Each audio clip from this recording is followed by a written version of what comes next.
Hello, আসসালামু আলাইকুম viewers. Welcome to my new blog video. আশা করি আপনারা ভালো আছেন। আলহামদুলিল্লাহ আমি ভালো আছি।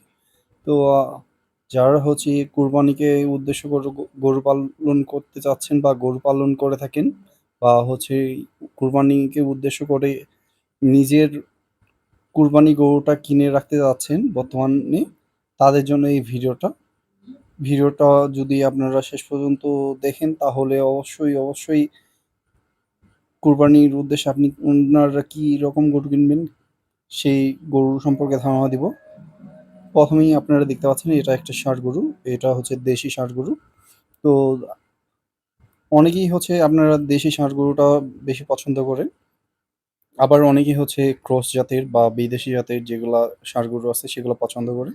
তো সব গরুগুলাই কেনার আগে অবশ্যই যেই জিনিসটা দেখতে হবে, যেহেতু কুরবানিতে হচ্ছে খুদ গরু কুরবানি দেয়া রেওয়াজ নাই। আর সেজন্য হচ্ছে নিখুঁত গরু, মানে যে গরুটাতে কোনো খুঁত নাই সেই গরুটা কিনতে হবে। তো গরুর কিছু জিনিস লক্ষ্য করে গরুটা কিনতে লাগে।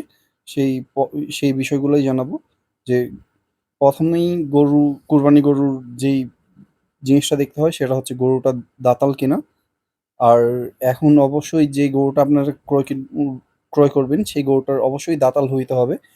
কেউ যদি বলে যে হচ্ছে দাঁত ফাঁক হইছে কিছু ১-১.৫ মাসের মধ্যে গজা যাবে বা ১৫ দিনের মধ্যে গজা যাবে, এই টাইপ গরু কেনা থেকে বিরত থাকবেন। কারণ আপনারাও জানেন না, আমরাও জানি না যে অ গরুটা দাঁতাবে কিনা।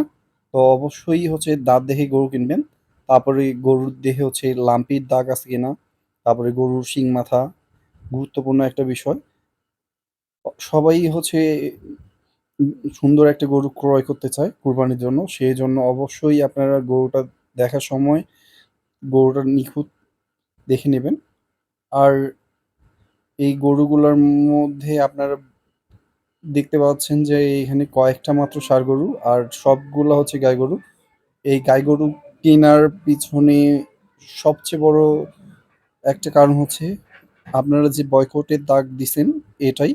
যে আপনারা যে বয়কট করতেছেন আমাদের মতো প্রান্তিক খামারি যারা আছে তারা হচ্ছে খামার থেকে খামার টিকায় রাখতে পারতেছে না এক কথায় বলতে গেলে।